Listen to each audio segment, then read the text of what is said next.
Next, I would like to introduce Jacob Fahmi. He's a chartered accountant, graduate of UTS Sydney Business, and he studied international business in Oregon State University, and he's the founder of Advisory Corp Accountants. Thanks, Jacob.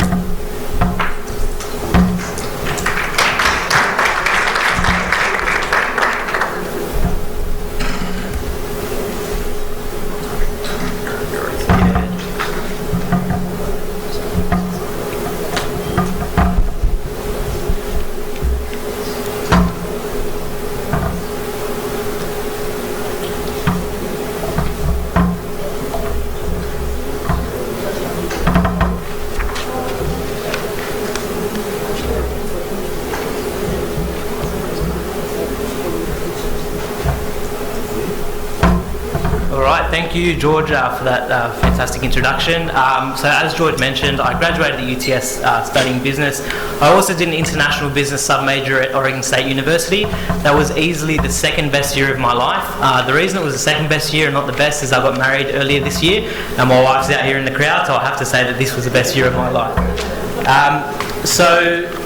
Business and tax is like a walk in the park. You know, it's all going to be rainbows, butterflies, we're all going to pay no tax, and business is going to go great. Well, unfortunately, it is a walk in the park, but it's more like a walk in Jurassic Park, where there's vultures and everyone trying to take your money, trying to ruin what you work so hard for, and that's why you need good trusted advisors and accountants around you.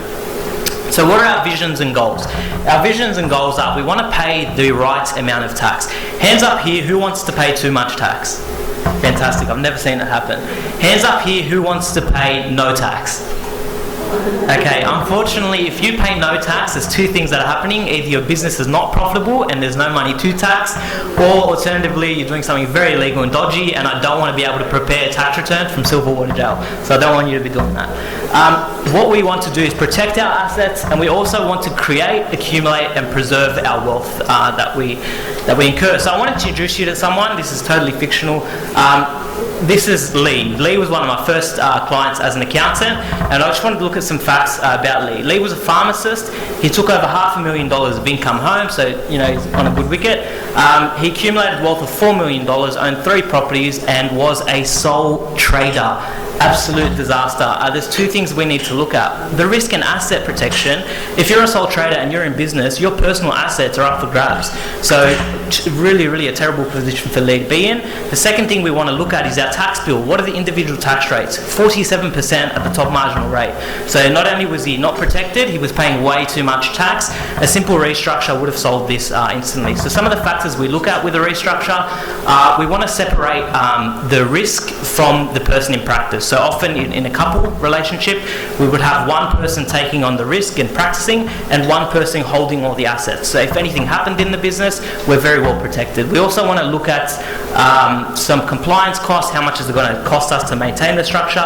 We also want to look at the tax rate. Obviously, we want to get that as low as possible. We want to look at capital gains discount, ease of access to funds, and some profit splitting and distribution factors. Individuals and sole traders, as I mentioned, this can be a disaster if you're in business and are a sole trader.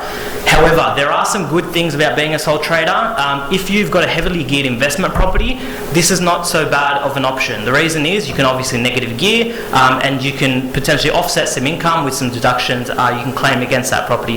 If you've got a loss-making business, sometimes businesses do make a loss. It's not a bad idea to have it in this structure.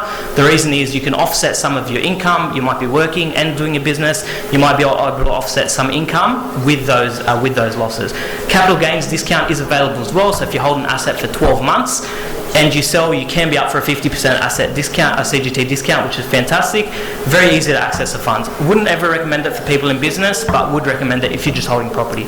A partnership, unlimited liability, so I would again never recommend this structure to anyone. The reason being is if you're a sole trader, you're taking on all the risk. If you're in partnership, you're not only taking on your risk, you're taking the risk of your partners on board as well.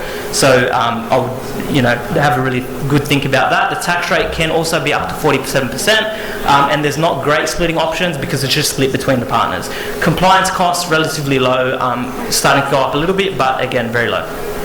Company company is getting towards, where we really want to be.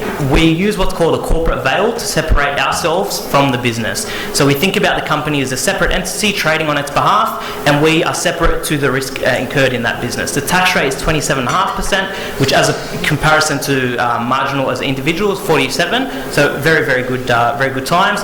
It does get a bit expensive because $1,200 up front to set the company up, get the thing happening, and then $2,000 compliance, make sure the financial statements and everything are happening as well. So no CGT discount. That's probably the only detrimental thing. When would I use it? For a simple business without a family group, it's a very good structure. In an active business, very good to separate the risk from yourself, and as part of an overall structure. Trusts, this is our go-to for a lot of our health professionals and for a lot of people in business. Why? Because the protection is there. So you have a corporate trustee and there's minimal business risk. The tax rate is actually 0% in the trust and is determined by where it's distributed to. So we can have effective distribution. We get the CGT discount depending on who we distribute to, and we just get a lot of profit distribution mechanisms. We also can have a bucket company. So if we've distributed profit to everyone else, at the end of it we have a bucket company who just pays 27.5% and cleans up the entire structure. Superannuation fund, again, a fantastic mechanism for people to use. It's very safe because it's protected by government. The tax rate is 15% or 0 if you're in a pension phase, so you can take that money out 0%. Compliance cost is expensive, but because you need an audit every year. When I would do this, if I have over 500k of assets, I would start thinking about this. I would think about it as part of an overall structure. Property purchases in this SMSF can be effective, so very effective for accumulating wealth. Common medical practice structures, here it is, it's a service entity type structure. We separate the doctor or whoever's practicing, as we see in the triangle. They earn all the income and they take on the risk, but there's no assets in this company. The assets are held in and protected by the service agreement, held in the trust, and the trust essentially provides a platform for our health professionals to practice. The trust then distributes its profits out to each party within that family group. Some quick tax tips, because I know I'm running out of time. Number one is we can put money into super. So that's a great way of getting some money into your super fund and getting a deduction up front for it. The one thing I would look at is whether they're concessional or non-concessional contributions, and there's a 25k cap on concessional contributions. So you want to have a look at that and make sure you get some advice around that. It's also pretty beneficial if we hold an asset in the super fund that our business uses. We can therefore pay the rent over into the super fund, get a deduction in the business, and get a 15% tax rate in the SMSF, which is very, very, very beneficial. So that's it. Consider buying. Consider insurance, private health insurance. If you earn over $90,000 individually or $180,000 as a couple, you should really be getting private health insurance. Why? Because there's a Medicare levy surcharge which applies to people in that tax bracket, and simply getting private health insurance will take you out of that surcharge. Income protection insurance, I would be getting that personally because it is a deduction in your personal name. Professional indemnity, I would be getting that in the business because that's a deduction in the business. And life insurance, I would strongly consider getting that in your SMSF because it is a deduction in your SMSF, but not personally. Delay income at 30 June. A lot of my tradie clients never invoice in 30 June or in that June period. That's not a coincidence. That's because they're trying to push out the income to the next year. We bring forward expenses. So I would bring forward our super expense, or if we have staff we're paying super, I would bring that into the current year as opposed to incurring it in the next year, so we can get the deduction up front, which is what we're about. I would also consider paying up some interest expense as a prepaid expense. We can then get that deduction up front as opposed to the next income year. Time your asset acquisitions and disposals. So for example, the land tax year runs from January to December. If I was creeping up to the land tax threshold, what would I do? I'd be delaying the next asset purchase to get it over into the next income year so I don't breach the threshold in this year. There's also CGT events, so I would think about if I'm selling a property or a CGT asset this year, I would crystallize. If I've got a loss incurring asset, I would flick that off and I would offset those two amounts there. I would donate to a charity through a trust if I was to donate to a charity, because it doesn't have to be a DGR status to get that deduction up front in the trust, so that's a good way to distribute some income tax-free. The final thing I would do is I would pay lots and lots of accounting fees. It's ironic, but the reason I would pay lots and lots of accounting fees is it actually is a tax deduction.